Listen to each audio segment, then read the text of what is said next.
Hi students, Jai Mataji. In last video, I have informed you કે next video હું કંઈક announcement કરવા માંગુ છું interesting. તો આપણે આટલા બધા ટાઈમથી ભણીએ છીએ તો એક સરસ મજાનું એક લાઈવ સેશન ગોઠવવાનો મને એક વિચાર આવ્યો. એટલે મેં yesterday I have formed my Instagram account Vimal sir underscore Utkarsh school. Vimal sir, I repeat, Vimal sir underscore Utkarsh school. એટલે બધા જ લોકો એમાં ફોલો થઈ જાઓ એટલે 3-4 દિવસ પછી આપણે એક સરસ મજાનું લાઈવ સેશન રાખશું. Right? So let's move forward. We are discussing about photoelectric effect, and basically we want to carry out the study about Einstein's equation of photoelectric effect. So this is, I want to discuss about practical experimental arrangement to carry out the study about photoelectric effect. Right? This is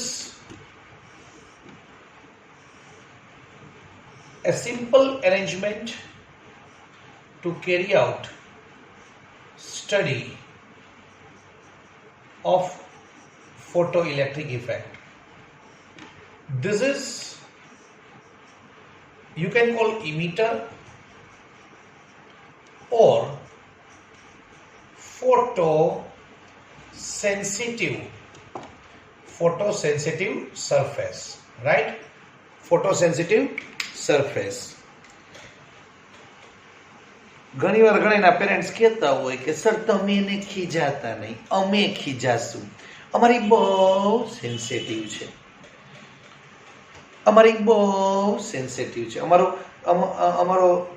મારો ગગો બહુ sensitive છે, મારી દીકરી બહુ sensitive છે. તો મારા mummy તમને કહેશે કે ભણજો આટલા હૈયા ઉકાળા કરીને મારો દીકરો ભણાવે છે તો તમે ભણજો, નહીં ભણો તો ખોટું લાગી જાય, અમારી બહુ સેન્સિટિવ છે. Right? So this is nothing but photosensitive surface. What does it mean? Photosensitive surface means when light is getting incident on it, electrons, if frequency is sufficient, nu is greater than nu zero, then electrons are emitted from its surface. Therefore it is called photosensitive surface, and electrons are emitted. That's why it is also known as emitter. Right? Now this is collector. You can also call anode. At present I am drawing very simple circuit. Here I am connecting negative terminal, here I am connecting positive terminal, here I am keeping one microampere meter to measure electric current, right? And let's complete the circuit. Suppose switch rakhi hoy to switch rakhi diye, right? Very simple circuit છે બાળકો. If nu is less than nu zero, હવે આપણને લગભગ 3 વાર મેં repeat કર્યું, આમાંથી electron તો જ નીકળશે જો મારી મિનિમમ રિક્વાયરમેન્ટ ફૂલફિલ થશે. Minimum frequency required to have electron emission is called threshold frequency. એના કરતા ઓછી ફ્રીક્વન્સીની લાઇટ ઇન્સિડન્ટ કરાવીશ તો electron will not be emitted. તો આ સર્કિટનો કોઈ મિનિંગ જ નથી. પણ if nu is greater than nu zero તો ઇલેક્ટ્રોન obviously emit થશે. હવે in last lecture I have explained કે the electrons which are getting emitted from metallic surface, all electrons are not having same energy. બધા electron same એનર્જીના નથી. શું કામ નથી પણ એક્સપ્લેન કર્યું હતું. because electrons they occupy different energy levels, અને એનર્જી લેવલ્સ ડિફરન્ટ હશે એટલે અંદર જ જો એનર્જી સેમ ન હોય તો બહાર નીકળશે ત્યારે એ સેમ નહીં હોય. હવે જ્યાં ઇલેક્ટ્રોન નીકળે છે એમાં અમુક ઇલેક્ટ્રોન એવા હશે, સર્ટેન ઇલેક્ટ્રોન્સ આર સચ કે જે હાવ ઓછી એનર્જીના લીસ્ટ એનર્જીના હશે. પહેલું ફર્સ્ટ સ્ટેપ. બધા all electrons are not of same energy. Clear? બીજું સ્ટેપ, હવે સેમ એનર્જીના નથી તો અમુક લિસ્ટ હશે. આખા ક્લાસમાં બધાના માર્ક સરખા નથી તો અમુક જે છે એ સૌથી ઓછામાં ઓછા માર્ક વાળો હશે અને અમુક જે છે સૌથી વધારે વધારે માર્ક વાળો હશે. Are you getting this? તો all electrons are not having same energy.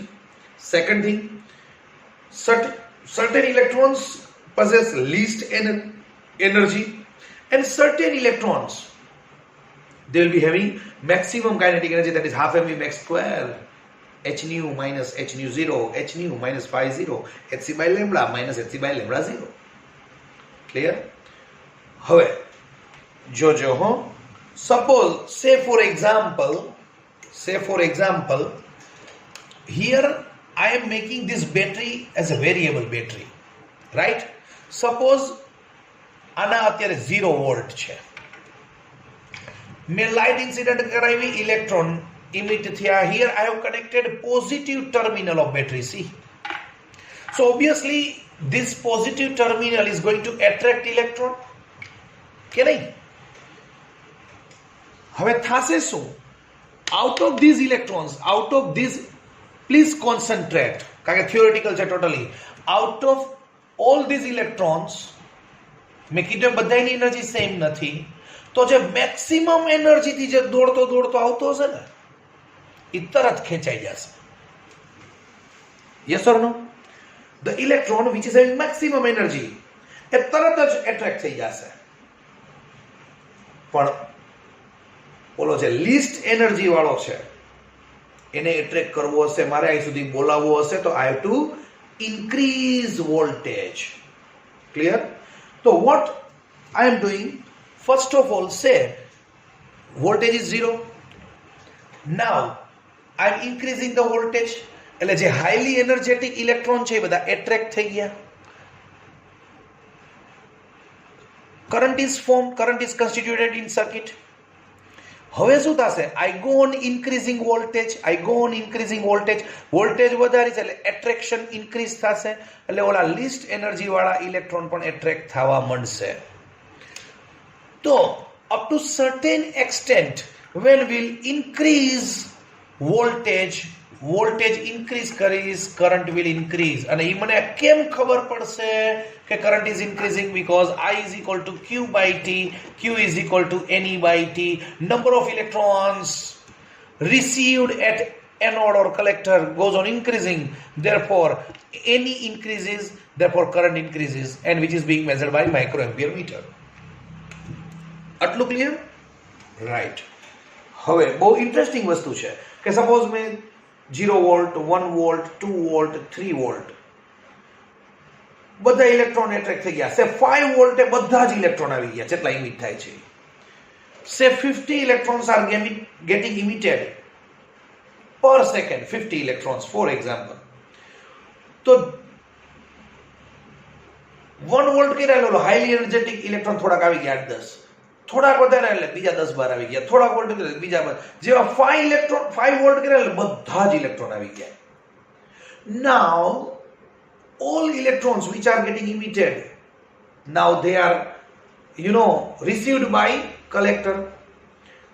તો હવે 5 ના 6 વોલ્ટ કરવાનો કોઈ મીનિંગ નથી. How they see? એક્ઝામ્પલ આપું, એટલે suppose if you are 40 students in a classroom and it is a recess time and suppose my lecture is there just after recess time, અને હું કહું બધા અંદર આવો બધા અંદર આવી ગયા, ચાલી અંદર આવી ગયા, પછી હું રાયડું દબેડે રાખું, અંદર બેહો, તો એનો કોઈ મીનિંગ ખરો? It would be the wastage of energy. Same way when all the electrons which are getting emitted from emitter, when they reach to the collector, ત્યારે પહોંચી જાય પછી there is no any need to increase collector potential. આટલું clear? અને પછી current will remain constant. પછી current છે એ constant થઈ જાય, સેચ્યુરેટ થઈ જશે, it is called saturation current. આટલું ક્લિયર? પણ મારે હજી એક નવી વાત કરવી છે. હવે હું શું કરીશ? હવે I am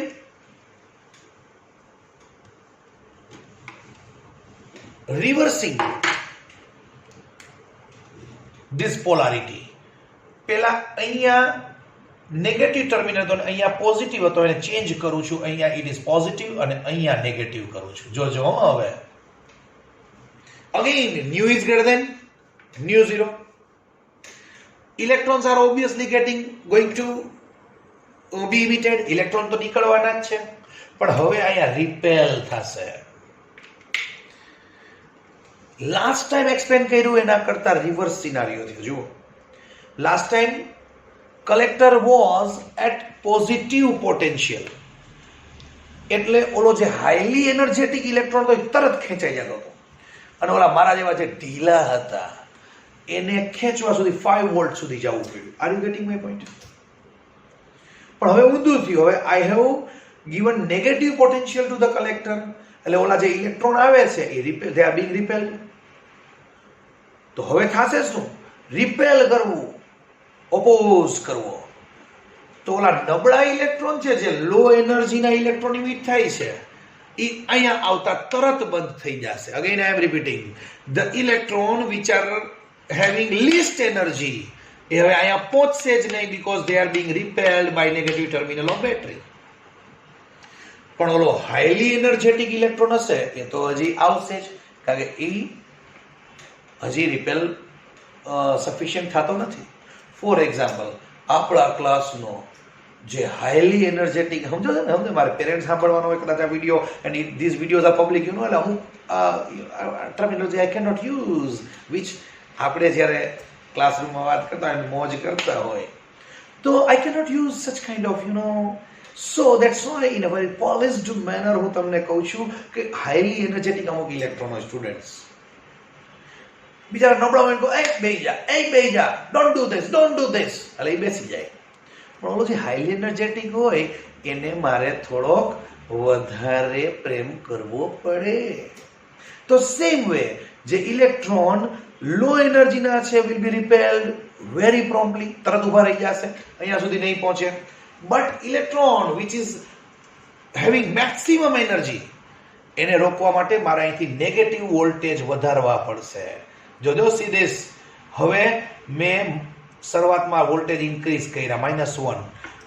potential can never be negative actually when we connect the battery compare to previous situation. પહેલા આપણે અહીંયા પોઝિટિવ કર્યું હતું, હવે નેગેટિવ છે એટલે માઇનસ બોલું છું, રાઈટ? મેં -1 વોલ્ટ કર્યા, થોડાક ઇલેક્ટ્રોન રોકાઈ ગયા. -3 કર્યા, થોડાક ઇલેક્ટ્રોન રોકાઈ ગયા.